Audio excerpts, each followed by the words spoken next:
Hey there. Welcome to Dark Lullabies. How was your day? I'm so glad you're here, and I really hope I can help you relax and find some peace tonight.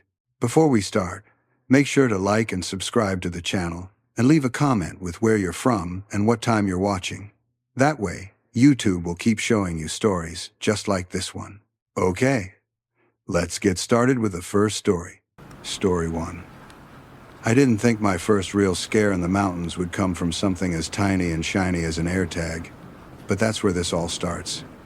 Or maybe it starts a little earlier, with the breakup I kept telling myself was for the best. My name's Claire. I'm 28, born and raised in a small town tucked into the Appalachian foothills where the two-lane roads twist like they're trying to shake you off the mountain.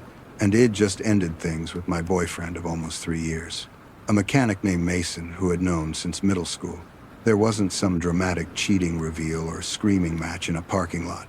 It was just a long, slow unraveling, 1,000 small silences that stopped feeling comfortable and started feeling like we were on opposite sides of a glass wall. We sat on my sagging front porch one humid evening, fireflies blinking out in the tall grass, and he said he thought we were both pretending to be happier than we were. I agreed before I was really ready. Afterward, I kept pretending I was fine. Kept going to work, kept chatting with my sister on the phone. But sometimes it felt like every inch of this town was haunted by the life I'd planned with him. The Kroger aisle where we always argued about cereal. The gas station where he'd lean on my truck and flirt just to make me smile. The little dive bar we called ours, even though it technically belonged to no one. I told myself no contact was the healthiest thing. That I needed to let the space between us harden into something permanent. But it was like trying to walk on a broken ankle. One of the things I missed most was shooting pool with him. It sounds small, but it was our ritual. It'd grown up around smoky VFW halls and church fundraisers in old basements with warped tables. So I was decent, better than most people expected a quiet girl to be. But Mason had this easy, cocky way around the felt, bank shots and combo shots that made older men stop mid-sip to watch. We weren't the kind of couple who went clubbing in the city. Our date nights were half-lit jukeboxes, cheap light beer, and the satisfying clack of a clean break. Out here, the better spots are the places travelers don't notice. Squat brick buildings off the highway with gravel lots, and rusted neon signs that buzz more than they shine.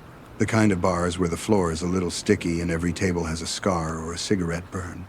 College-type bars are an hour away, full of kids scream-singing over top 40. I never liked those.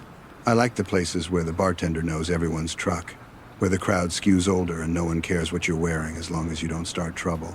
A few weeks after the breakup, on a Wednesday night when the mountains were swallowed in that kind of dark that feels heavier than usual, I hit a wall with the whole healing at home thing. My friends all had midweek shifts or kids' bedtimes to deal with, and I could feel myself sliding into one of those evenings where you scroll your ex's Instagram until you hate yourself. On impulse, I grabbed my keys and jacket and told myself I just needed to shoot a few racks. Feel that familiar weight of a cue in my hand. Hear something other than the hum of my old refrigerator. I drove out to a bar we used to go to. A squat little place wedged between a tire shop and a pawn store along the Ridge Road. Its sign half burned out, so it just read B.A.R. The gravel crunched under my tires as I pulled in, and for a second I just sat there with my hands on the steering wheel, watching my breath fog up the windshield and considering turning back. The inside was exactly the same. Low ceilings, stained by decades of cigarette smoke, dim yellow bulbs, a jukebox in the corner that always seemed to be playing something with steel guitar, 3 pool tables whose felt had seen better days, and a row of regulars bent over their beers like they were part of the furniture. It was comforting, in a way that hurt. I could see Mason's ghost in every corner, laughing by the bar, stretching over a shot, arguing about whether Hank Williams or Chris Stapleton counted as real country. For a moment my eyes stung, and I thought, stupidly, that if I stayed I was betraying him somehow, like the bar itself belonged to our old life. But it'd already come this far, and I was so tired of feeling like my whole existence was on pause, so I swallowed it down, ordered a drink, and let the burn settle my nerves. The first horror-tinged moment of the night was subtle, so easy to brush off that I did, at least at first. The lights flickered. Not just a single bulb popping, the way they sometimes do in old buildings, but an odd, synchronized pulse, as if someone had briefly unplugged the bar from the world. For a few seconds, everything went dark except the faint glow from the cigarette machine and the neon beer signs. In that gloom, the long mirror behind the bar caught my reflection, only it took my brain an extra heartbeat to realize I wasn't looking at myself. A man at the other end of the counter, who I hadn't noticed when I walked in, was staring straight into the mirror, and his gaze met mine there with such sharp intensity it felt like being pinned. Then the lights came back, the jukeboxed song skipped, and everyone laughed it off, but a chill had already threaded its way up my spine. I pushed it aside. I drifted over to the pool tables and began idly chalking a house cue, trying to look like I had a plan. Playing alone isn't unheard of in places like this, but it still feels a little sad. So when someone's shadow fell across the table, I felt relief before I felt anything else. He looked to be around my age, maybe a little older, mid-20s or early 30s, with a scruffy beard and a ball cap pulled low over dark hair. There was something restless in the way he moved, like every part of him was vibrating just beneath the skin. He asked if I wanted to play, voice a little too loud for how quiet it actually was in there. And I shrugged, said sure. Anything to avoid standing around pretending to text someone. He fed a few crumpled bills into the table, racked the balls badly enough that I almost laughed and broke. He wasn't terrible, but he wasn't good either. His shots had power but no finesse, and it became clear pretty quickly that I could run the table if I focused. So I did. The more I sank balls, the more his grin tightened at the edges, like he wanted to be impressed but hadn't come there to be outplayed. Between racks, he kept the conversation light. The usual small talk about where I worked, what kind of music I liked. There were little things that bugged me. He never offered his name. His eyes seemed to skip around the room when he talked, like he was constantly checking for someone, but I told myself not to be paranoid. Mason always teased me for overthinking vibes, and I could almost hear his voice telling me I was doing it again. The second horror moment came disguised as something almost flattering. He started buying me drinks. One whiskey, then another. Each one set in front of me with a casual line about how he owed me for that last game. He paid in cash, always. Thick folded bills from a pocket in his jacket. And at one point I noticed the backs of his hands were scuffed, the knuckles raw, like head punched something more solid than air earlier that day. I wasn't drunk, but I felt warm, loosened up enough that for a few blessed minutes I forgot why it'd come out at all and just enjoyed the rhythm of the game. I lived in that little bubble until he asked if I wanted to go somewhere quieter after the next rack. His words, said with a crooked grin that was supposed to be charming. I remember the way my stomach dipped. Not in excitement, but in a tired, weary way. I thought about my tiny house off the county road, my bed with its mismatched sheets, the fact that Id cried into the pillow just the night before. I thought about how, if I went with him, it'd feel like I was trying to paste someone else's face over Mason's in my head. So I smiled, shook my head, and told him I was heading home after this, that I didn't really do that kind of thing. Tried to keep it light so it wouldn't sting. The way he changed scared me more than anything up to that point. It was like watching a mask slip. The grin vanished so fast it left a ghost of itself on his face, and his eyes went flat in a way I don't have better words for than mean. His jaw clenched so hard I saw a muscle jump in his cheek. He moved closer, way too close for how empty the bar was, boxing me in between the table and his body. When he reached out and grabbed my wrist, it wasn't some playful touch. It was a clamp, fingers digging in hard enough to hurt, his breath sour with alcohol and cigarettes. He said something about how Head spent good money on me, like I was a bad investment, and the force behind the words made my brain blank out. That was horror moment number 1, in full. I guess the realization that the scary thing in the room wasn't the flickering lights or my own imagination, but a very real man Hode felt entitled to me after an hour of pool and a couple of cheap drinks. I wish I could say I yelled or shoved him, but I froze, the way a rabbit does when it hears a twig snap. My vision tunneled. This is where the mountains, oddly enough, saved me. The older guys at the bar, the ones I'd barely glanced at earlier, weren't so deep into their beers that they missed what was happening. One of them, A man with a gravelly voice and a denim jacket that looked as old as the bar itself called out, sharp enough to cut through the jukebox. He didn't yell anything heroic, just told the guy to let go, that we didn't treat people like that here. It was the kind of quiet authority that comes from a lifetime of not bluffing. My would-be suitor glared at him, then at me, and for a second I saw something like calculation in his eyes, like he was weighing his options. Then he snatched his hand back, muttered something under his breath that I couldn't catch, snatched my purse off the table as if to make his point, then flung it down so hard my chapstick rolled under the rail. The bartender was watching now too, wiping his hands on a rag, shoulders tensed. The guy must have decided it wasn't worth it, because he stalked out into the night, the door slamming shut behind him with a bang that made the glasses rattle. My heart was still jackhammering in my chest as I thanked the men who'd intervened. The bartender asked if I wanted him to call anyone, or call the cops. But the idea of making a statement, of sitting in a fluorescent-lit room, explaining to a bored deputy why some guy's bruising grip had rattled me so badly, made my skin crawl. I just wanted to get home. That, looking back, was mistake number one. I ordered a rideshare instead of driving myself.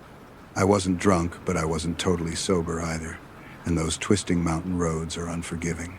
The driver was a woman in her 40s with a soft country radio station playing low, her dashboard lit up blue. The windows fogged up as we climbed, the holler below disappearing into blackness. I stared out at the faint outlines of trees and tried to breathe normally, but my muscles were still coiled tight, my wrist throbbing where head grabbed me. Horror moment number 2 slid up behind us with its high beams on.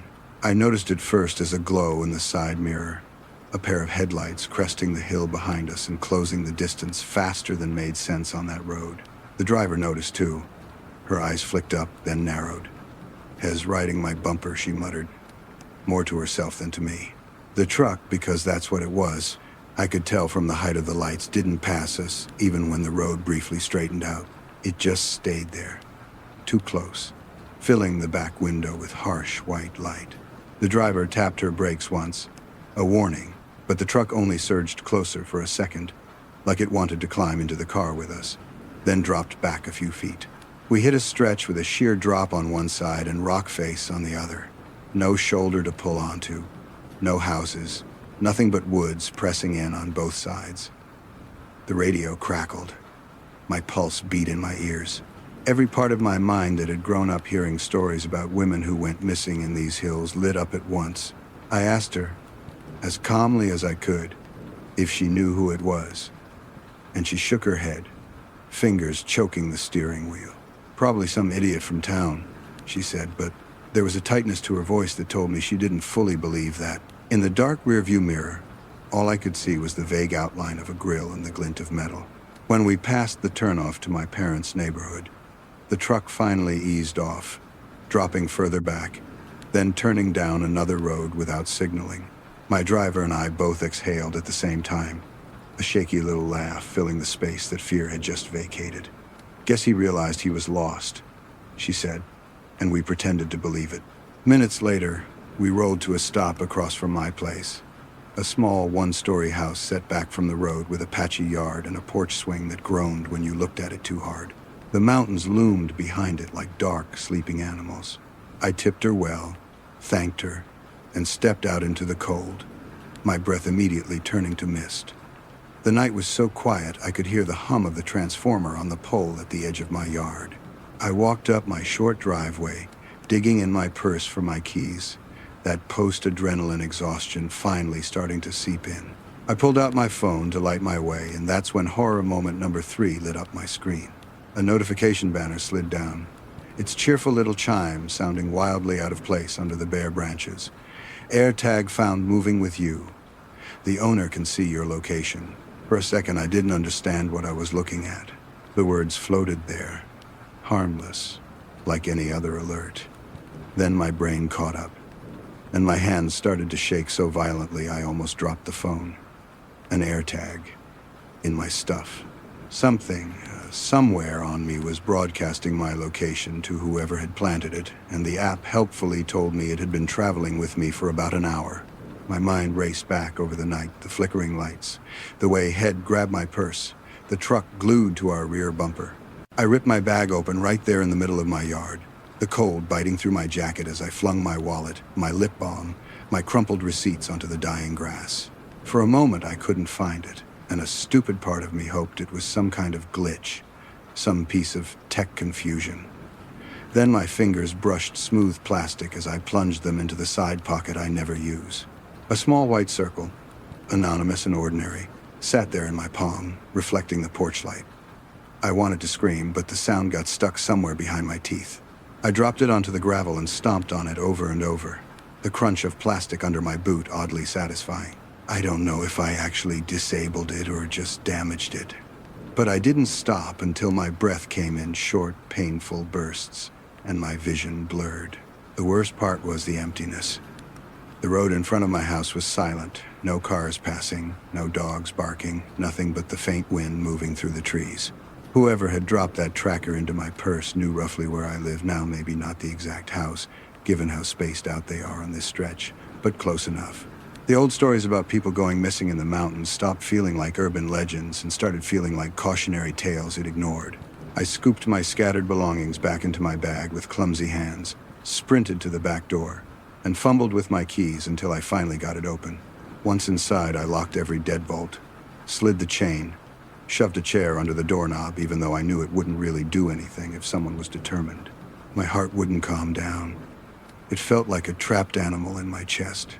Sleep was laughable.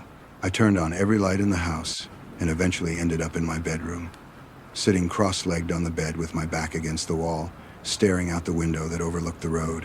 From there, I could see the faint glimmer of the ridgeline, the way the night clung to the trees. I told myself I was being dramatic, that had gotten spooked when those older men stepped in, that he was halfway to the next county by now, probably bragging to his friends about the crazy girl at the bar. Hours passed. The digital clock on my nightstand inched forward. At some point, headlights appeared down the road, just a soft glow at first. I leaned forward, fingers digging into my comforter. An old sedan, maybe, I thought. Some neighbor coming home late. But as the vehicle drew closer, my stomach turned ice.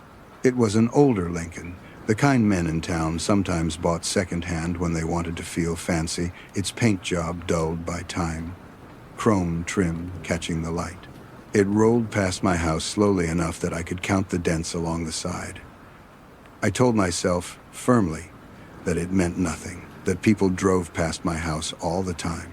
But then, 5 minutes later, it came back the other way, even slower. The driver's silhouette visible behind the glass, head turning like he was scanning each darkened porch. There are moments where your mind insists on giving someone the benefit of the doubt, and then there are moments when all your instincts line up and scream at you in the same language. This was the latter. By the third pass, any lingering illusion of coincidence evaporated. The Lincoln crawled by my place again. The driver's window rolled halfway down now. Even from behind the glass, I could see the angle of his jaw, the way he held his shoulders. I was almost sure I recognized the shape of his cap. I thought about calling 911, but a wild anxiety flared. What if the dispatcher told me to step outside and get a better look at the license plate, or to see which direction he turned, and he saw me watching? It didn't make sense, but fear rarely does. I crouched down below the window, my knees crammed against the baseboard, feeling 12 years old again, hiding from thunder. The car's engine rumbled low as it idled in front of my house, a sound that felt loud enough to rattle the glass. I didn't dare look. I focused on counting my breaths, on the feel of the floor against my palms. Anything to keep from picturing him getting out, walking up my driveway, realizing which house was mine. After a moment, a new sound cut through the engine noise. Something metallic, lightly tapping, then scraping. Later, when I forced myself to peek through the edge of the curtain, I saw the car pulling away, the driver's arm hanging out the window, something long and thin glinting in his hand under the street lamp. It could have been a knife, or a crowbar, or just a piece of scrap metal. My brain chose the worst-case scenario and clung to it. He didn't come back again that night, at least not while I was watching.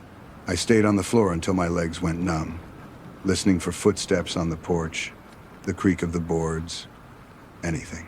When the sky finally began to lighten and the birds started their tentative morning chatter, I pulled myself up and stumbled through the house in a daze, every window suddenly feeling like a vulnerability. I told my parents everything the next morning, my voice shaking so hard my mom kept reaching out like she wanted to physically steady the words. My dad, a quiet man who rarely raises his voice, got angrier the more he heard. He chewed me out for not calling the police immediately, for not at least grabbing the license plate, all while pacing the kitchen like he was ready to drive into town and start checking every bar parking lot for that Lincoln. He ended up calling a friend of his who works for the sheriff's office, and I had to recount the whole thing again over speakerphone while I stared at the worn knots in the kitchen table. The deputy was understanding, but blunt. Without the AirTag intact, without a clear view of the man's face, without a plate number, there wasn't much they could do beyond sending a patrol car through my road a little more often. If you see that vehicle again, he said, call us right away. Don't open the door to anyone you don't know. Be careful who you talk to in those bars. As if I didn't already know. Later, when I went back home, I noticed something I somehow hadn't seen in my panicked stumble inside the night before. Muddy boot prints on the back porch. Not from me or my family. They led up to my bedroom window and stopped there, toes pointed toward the glass, as if whoever had left them had stood there for a while, just looking in. There were 3 cigarette butts in the corner of the porch, too, all the same brand, ground out with deliberate pressure, and a faint smear on the window where someone's palm had rested. Maybe they were old, I told myself. Maybe I'd never noticed before. But when I wiped the glass clean, the mark came away fresh. And I knew, in the same sick way you know when a storm is about to break, that at some point in the last day or two, someone had stood inches from where I slept and watched me through the glass. That was the final, quiet horror. The one that still wakes me up sometimes more than the headlights or the bar or the AirTag itself. It's been a while now. I haven't been back to that bar. I haven't seen the old Lincoln again. Though sometimes, when I'm driving home at night and a truck pulls up behind me a little too fast, my throat goes dry and my palms sweat on the steering wheel until it turns off onto another road. I changed some of my routines. Started parking under the streetlight instead of next to the house. Put motion sensor lights up even though I could barely afford them. I still like pool, but I bought a cheap tabletop set online so I can mess around with trick shots in my living room instead of driving out alone on weeknights. People talk about horror like it's always something otherworldly.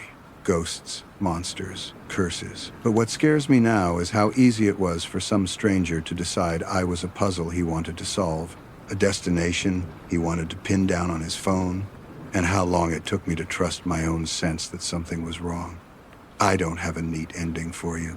He was never caught, never confronted, never turned into a mugshot or a cautionary news story that would make everything feel resolved. All I have is this knot of unease and a story I can't seem to stop replaying in my head. If you've ever been in a situation like that, where your gut was screaming and you talked yourself out of listening, or if you've got advice on what you would have done differently in my shoes, I'd honestly like to hear it in the comments. It still helps to know I'm not the only one trying to make sense of something like this. Story 2. I never thought the scariest thing to happen to me in my 40s would have nothing to do with ghosts or monsters, but with another human being who decided, for reasons I still don't understand, that I deserved to be hunted. My name is Daniel. I'm 41, single, no kids, and I live alone in a small house tucked into the lower slopes of the Appalachians, just outside a mid-sized mountain city where the streets wind up and down like someone dropped a bowl of spaghetti and called it urban planning. My place isn't anything special, a one-story house with peeling paint, a narrow driveway, and a deck that looks out over a line of dark trees, but it's mine, and for a long time that felt like enough. I don't have the kind of life people brag about online, but I've built something I can live with. A steady job, a mortgage I can just about handle, a few close friends, a routine that keeps me from thinking too much about the years that didn't go the way I imagined. I work as a bartender at an upscale rooftop bar downtown, perched on top of a boutique hotel that overlooks the valley and the surrounding ridges. On clear nights, you can see headlights snaking along the interstate and tiny clusters of houses twinkling in the hills. And the people who can afford $15 cocktails love to stand on the terrace and pretend they own all of it. I definitely don't live in that world. I drive in from my little pocket of nowhere, park in the hotel's lower lot, and take the service elevator up to the top floor, where the concrete and glass could almost make you forget there's a forest pressing in from every side of the city. The money's good, though. People who come to a place like that don't mind dropping cash. And I've gotten used to the rhythm of the night's rushes around sunset when everyone wants pictures, a lull, then another wave of people who treat the bar like their personal stage. One of the games I play to keep myself sane is trying to read people by what they order. The ones who ask for something complicated and off-menu are almost always trying to impress a date. The ones who ask for a neat bourbon and drink it fast had a bad call or a worse day. The ones who hover near the bar but never quite meet your eyes are usually the ones carrying the heaviest stuff.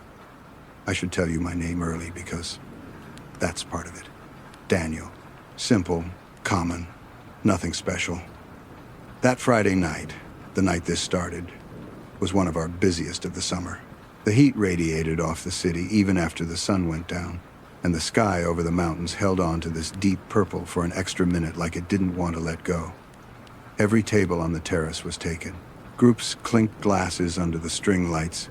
Couples leaned close over candlelit tables, and a DJ in the corner played the sort of chill, expensive-sounding music that makes everything feel like it should be in an ad. Inside, I was in my groove, arms moving almost on autopilot as I measured and poured and shook and strained, drink after drink. The first thing that felt off that night happened early enough that I almost forgot about it until later. Id just finished making a row of martinis when I noticed a receipt folded neatly beside the tip jar, not attached to any open check, no drinks highlighted. It shouldn't have caught my attention, things get misplaced in the rush all the time, but it was folded in half with the precision of a bank teller. On autopilot, I opened it, expecting to see some scribbled note about a forgotten appetizer. Instead, in small, even letters, someone had written, "I know you from somewhere, don't I?" No smiley face, no name, no phone number. Just that line. For a bartender, that's the verbal equivalent of background noise. People are always swearing they've seen you before, confusing you with someone from another bar or another life. But something about this felt different. It wasn't flirtatious or casual. It read almost like an accusation. I glanced up, scanning the ring of bar stools, the high tops near the windows, the terrace beyond the glass. Everyone looked normal, loud, animated, half-drunk, but normal. A group of tourists in hiking gear, too new to have seen any real trail. A pair of men in suits talking too close. A couple in their 60s sharing dessert. No one seemed like they were watching me. I shrugged it off, stuffed the slip of paper into my pocket, and went back to work. Hours passed in a blur of drink orders and small talk. Sometime around 10, a storm started rolling in over the far ridge. You could see the flash of lightning before you heard the thunder, lighting up the mountains in stark white for half a second at a time. The terrace emptied in stages, people drifting inside as the wind picked up. We closed the sliding doors, the sound of conversation and music suddenly feeling louder with the glass between us and the sky. That's when he walked in. I noticed him right away, not because he shouted or caused a scene, but because he didn't fit. Most of our crowd wears polos and dresses, the kind of carefully relaxed outfits that take more effort than they're supposed to. He came in through the door from the stairwell, not the elevators, and he looked like Head climbed every one of those flights. Dark hair, uncombed and hanging in his eyes. A few days' worth of beard growth. A faded work jacket with oil stains on the sleeves. Jeans that had seen better days. His boots were scuffed and left faint dust on the polished floor, like Head walked in straight from some back road. He moved with this tense, coiled energy, shoulders tight, jaw clenched, eyes flicking across the room like he was bracing for a hit. No one else seemed to notice him, but bartenders notice everyone. He came straight to the bar but didn't sit, just stood centered in front of me and stared. His eyes were locked in that way people get when they're trying to decide if they're going to say what they came to say or talk themselves out of it. I asked, as neutrally as I could, what he wanted to drink. For a second, he didn't answer. His gaze traveled over my face, like he was matching me against a mental picture. Then he muttered something low. a double shot of the cheapest whiskey we had. People don't order that at this bar. Not unless they're already falling apart. But I poured it, slid it across to him, and moved down to take care of other guests. When I circled back to drop his check, horror detail number 2 of the night unfolded in this quiet, almost surgical way. He pulled a roll of crumpled bills from his pocket, far more cash than the drink cost, and peeled some off without looking down. His hand shook just a little. As I punched the amount into the register, he spoke again, his voice hoarse but clear enough to cut right through the music. He said my name, my first name. No, excuse me. No, hey man. Just Daniel. Followed by a pause heavy enough to make my stomach twist. I snapped my head up, all the easy bartender charm gone in an instant, and asked how he knew my name. That's when I realized he wasn't reading my name tag. It was flipped around. The clip twisted so the blank side faced out. I felt a flush rise under my collar. There's a certain kind of fear that doesn't shout, it just presses down on you, and that's what I felt. I didn't recognize his face. I couldn't place him in the vast catalog of half-remembered customers, but he spoke like we had unfinished business. He didn't answer my question. He just kept staring at me, eyes narrowed, anger simmering just below the surface. Finally, he said, almost conversationally, that he knew what he'd done. That was it. No explanation, no accusation I could defend myself against. Just that single sentence thrown into the space between us like a lit match. Before I could ask anything else, he pushed the empty glass toward me with more force than necessary, spun on his heel, and walked toward the stairwell door, not the elevator. No one else had heard him over the music, but my ears rang like the room had gone silent. I finished out the shift on autopilot, turning those words over and over in my mind. I'm not perfect, but I'm not the kind of guy who leaves wreckage behind him either. I haven't done anything you'd expect someone to track me down over. Certainly not anything that warranted a stare like that. When my shift ended, the storm had already blown through, leaving behind wet streets that reflected the city lights.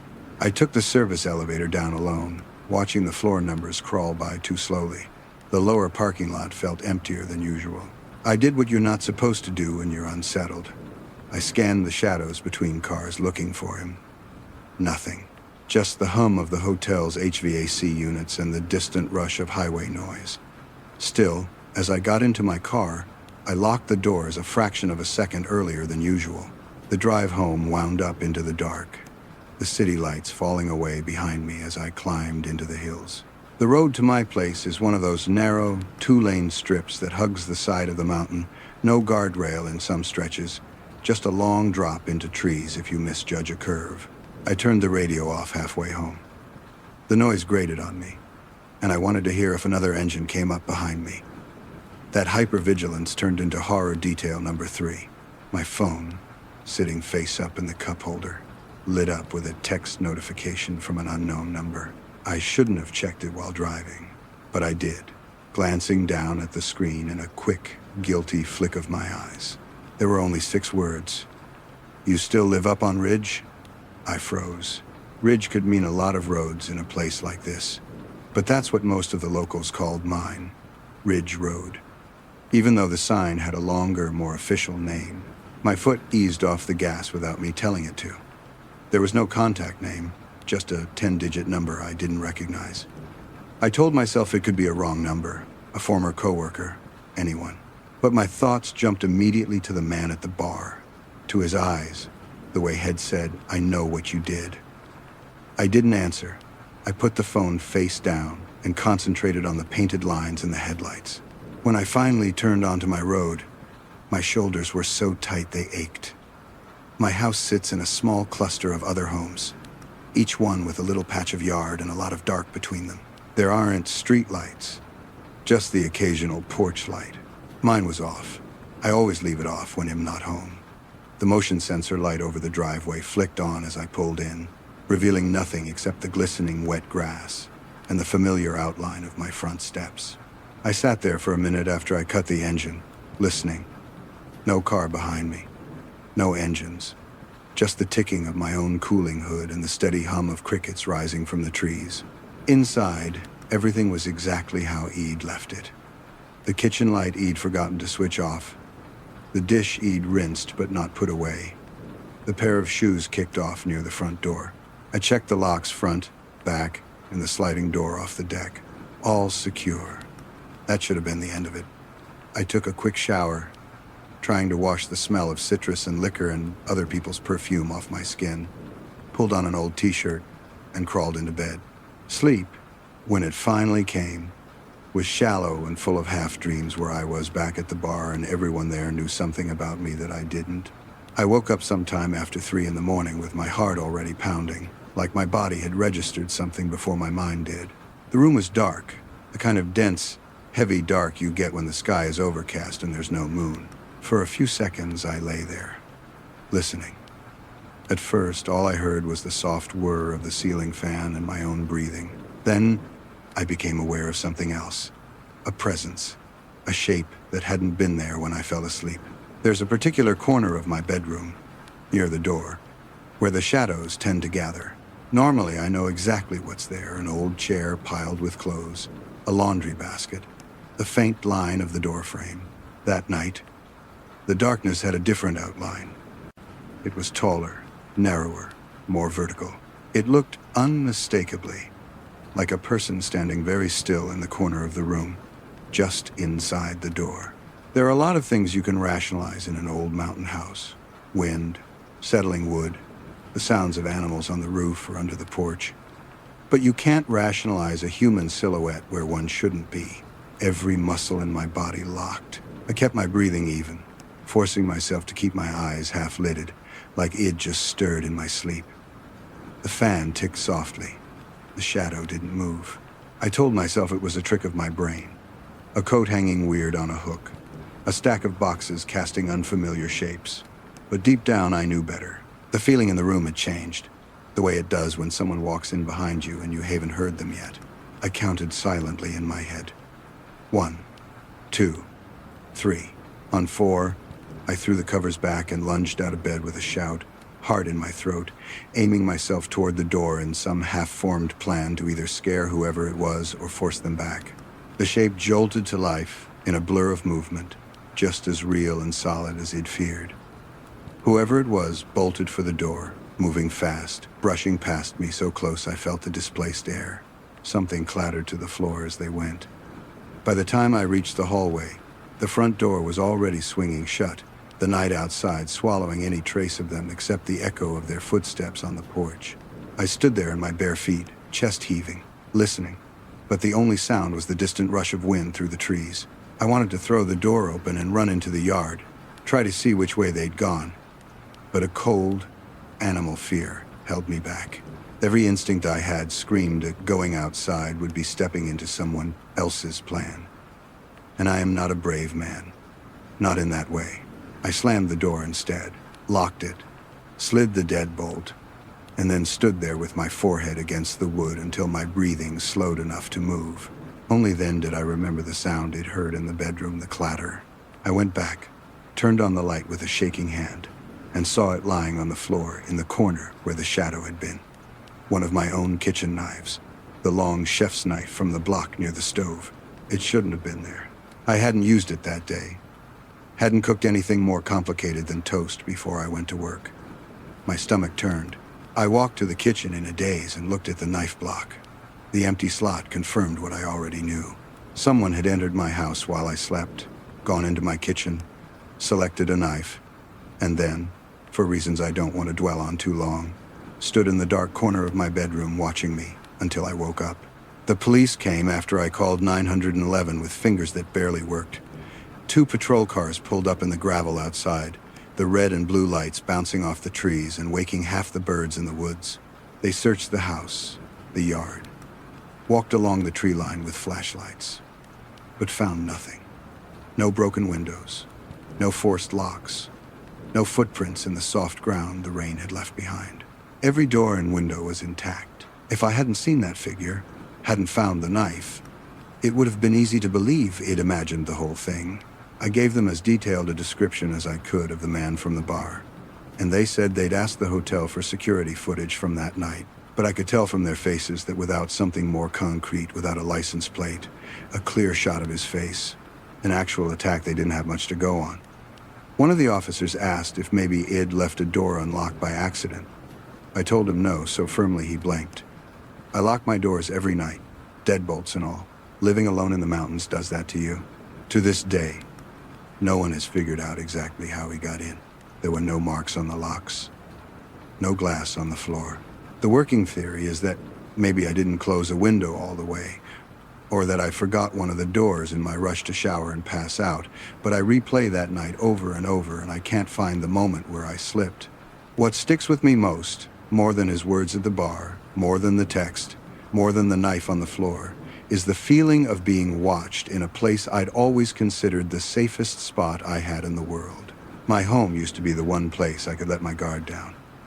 Now I find myself listening for unfamiliar creaks, checking the locks 2, 3, 4 times before bed, waking up at small noises with my heart already racing.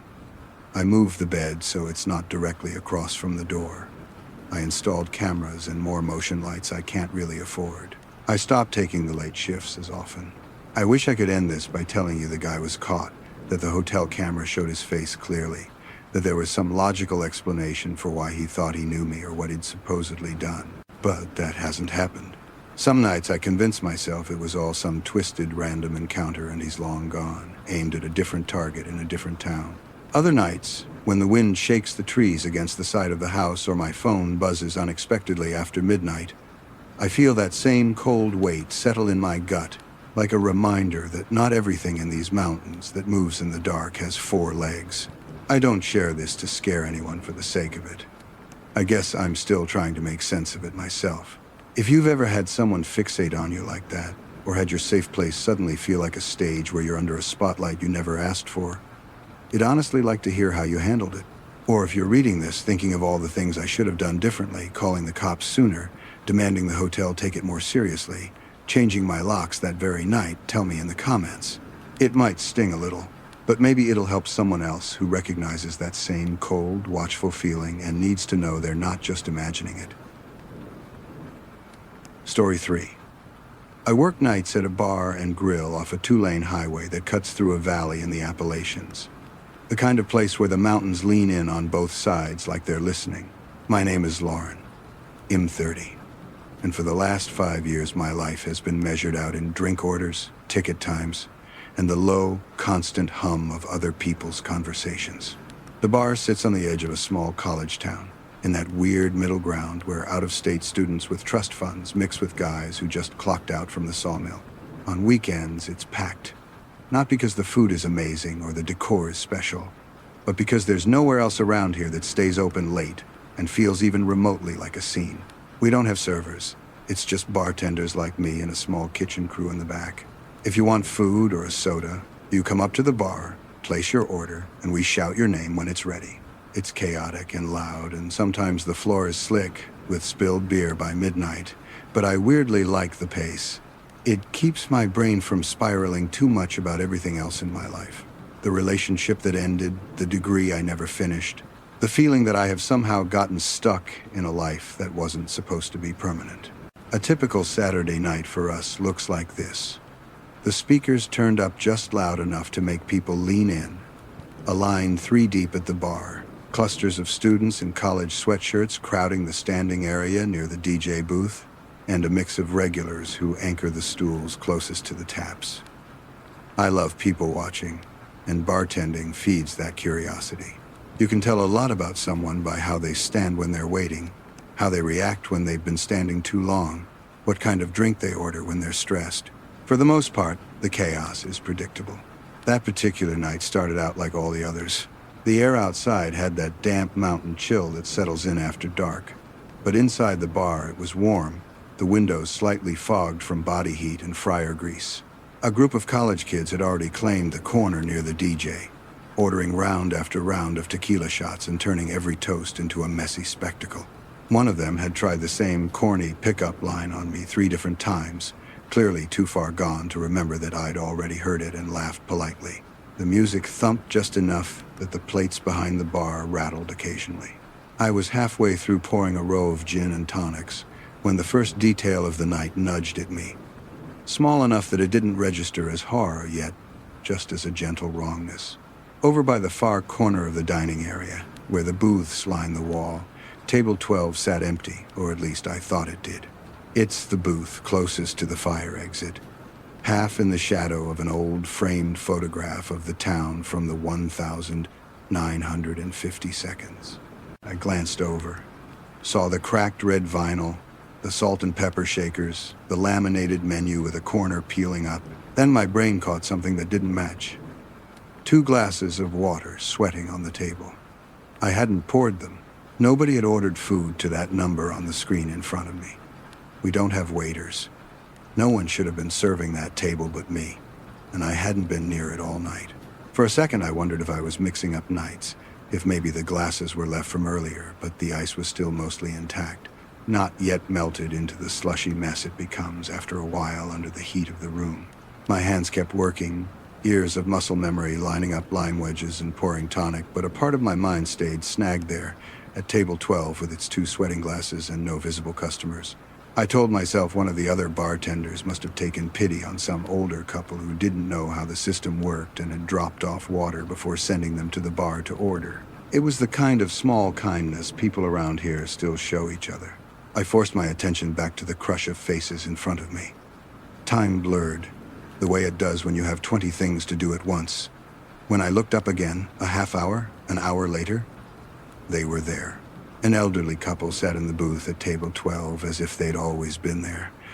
At first, nothing about them screamed wrong. He wore a button-down shirt tucked neatly into dark slacks, his thin white hair combed back. She had on a pale cardigan over a faded floral dress, her gray hair pulled into a low bun at the nape of her neck. They could have been anyone's, grandparents out for a quiet meal. What made my skin tighten wasn't that they were old in a bar full of mostly young people. We get older regulars sometimes. It was their stillness. They sat side by side, backs straight, hands folded, both of them staring at the wall next to their booth instead of at each other or at the room. Not at the TV above the bar, not at the crowd, not at a menu.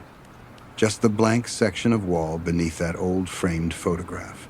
Their gaze fixed like there was something there the rest of us couldn't see. They hadn't ordered food or drinks I would have noticed if they had come up to the bar and there were no baskets, no plates, nothing in front of them but those 2 sweating waters. I watched them for a few seconds too long and then shook myself, annoyed at my own curiosity. People are allowed to be weird in public. Maybe they were waiting for someone, or maybe they'd already eaten and were just sitting there finishing their water. The bar was slammed. I didn't have time to play detective. Still, my eyes kept drifting back to them. They hadn't moved an inch. Their posture didn't change. They didn't talk to each other. They didn't glance at the door as if expecting someone. They just stared at that blank, stained patch of wall.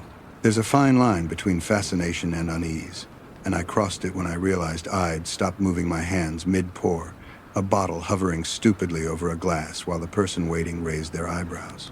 I apologized, finished the drink, and told myself I'd check on the couple as soon as I had a lull. The lull took longer to come than I would have liked. In the middle of it, another detail started needling at me, a small, creeping thing that didn't feel like much on its own but added weight to the knot forming in my stomach. Every time I turned my back to make a drink and then spun back around, the line at the bar had shifted, faces changing, bodies moving in and out. But the couple at table 12 did not. They were like a fixed point in the room. At one point, the DJ switched tracks and the lights flickered slightly as the system adjusted. A ripple went through the crowd, people laughing, swaying, turning toward the booth area, yet the 2 of them didn't react at all. Not a blink, not a flinch. The weirdness finally tipped me into action. When the bar thinned out enough that my coworkers could handle the line, I took off my bar towel, smoothed my hands over my apron, and walked around the counter toward table 12. I rehearsed what I would say in my head, something simple, like asking if they understood the setup or if they were waiting for someone. As I got closer, the noise of the bar seemed to recede just a little, like I was walking into a pocket of quieter air. Neither of them turned their head when I approached. Up close, the man's skin looked almost translucent, a fine web of veins showing at his temples, his eyes slightly sunken, but very clear, very alert. The woman's hands were folded so tightly in her lap that her knuckles looked almost white. I cleared my throat. They didn't react. I said hello and asked if they wanted anything to eat or drink. The woman didn't move at all, her gaze glued to the wall as if my voice hadn't fused with the music and landed inches from her ear. The man, very slowly, turned his head toward me, the motion oddly mechanical, like someone rotating a stiff hinge. His eyes locked on mine. Up close, the effect was worse. There was nothing cloudy or confused about his stare. He looked at me with a sharpness that made me feel as if he were reading a file on me from behind my face. He didn't speak. He just shook his head once. A firm, precise gesture that somehow managed to feel more like a command than a polite decline. That was horror detail number 2 for me, not that they were creepy old people, but that the man's refusal felt personal, like he wasn't declining food so much as telling me I had no real business interacting with them. I muttered that I'd be around if they needed anything and backed away, feeling strangely like I'd interrupted something I wasn't supposed to see. I tried to shake it off. The bar demanded my attention. More orders, more messes, more drunken apologies and sweaty bills shoved into the tip jar. Someone spilled a drink and glass shattered in a spray across the floor, making half the crowd nearby jump. During the cleanup, I glanced back at table 12 and nearly dropped the dustpan. Both of them were staring straight at me now. Their heads were turned, their eyes following my movements with the same unblinking focus they had given the wall. No subtle glances, no quick looks away when I met their gaze. Just open, unwavering attention. I felt something cold move through my chest, a sensation somewhere between embarrassment and primal fear. I forced myself to break eye contact, laughing at some joke a customer made, focusing on the familiar rituals: wipe, sweep, pour, smile. But in the reflection of the bar's big front window, I could see them, 2 still figures framed in the corner of the room, both of their faces angled toward me like I was the only thing they needed to watch. Eventually, the night began to wind down. The college kids grew sloppy and tired. The DJ turned the volume down. We started our closing routine, breaking down the soda nozzles, refilling the garnish trays, wiping down surfaces sticky with the residue of 100 spilled drinks. Through it all, the couple at table 12 remained, long after people who had arrived later than they did had paid, laughed their way out to their cars, and driven into the dark. I kept expecting one of them to stand, to put on a coat, to dig into a purse or a wallet for cash. But they didn't. They stayed, still and watchful. At one point, I saw my coworker Karen, who has been at this job longer than any of us, who notices everything at the other end of the bar, tallying her tips. I decided to test my reality a little. When the last of the crowd had trickled out, I walked over to her and asked if she'd seen anything weird that night. She looked at me with a hint of concern, then shrugged, listing off the usual chaos.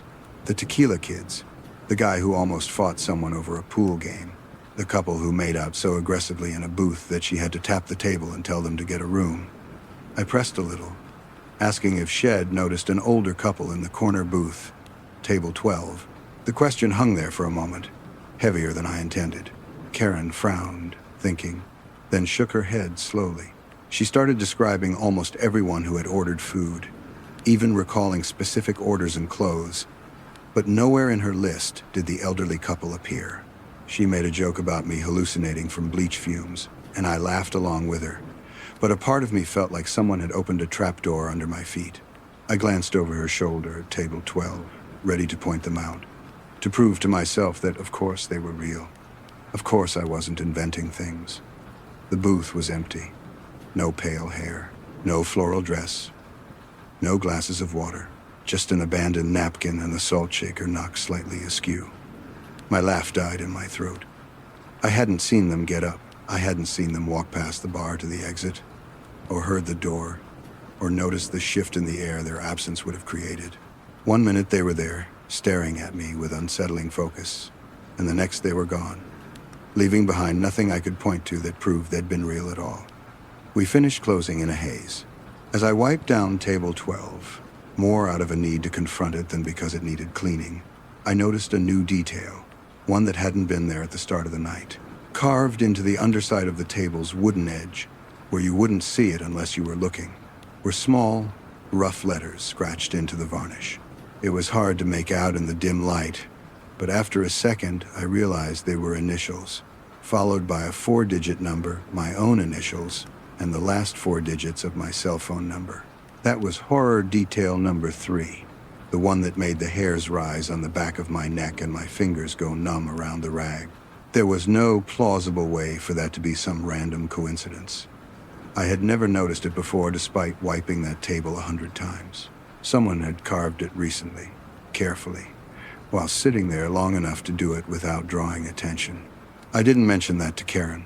I couldn't stand the idea of having to say it out loud and watch her face shift from skeptical amusement to something else.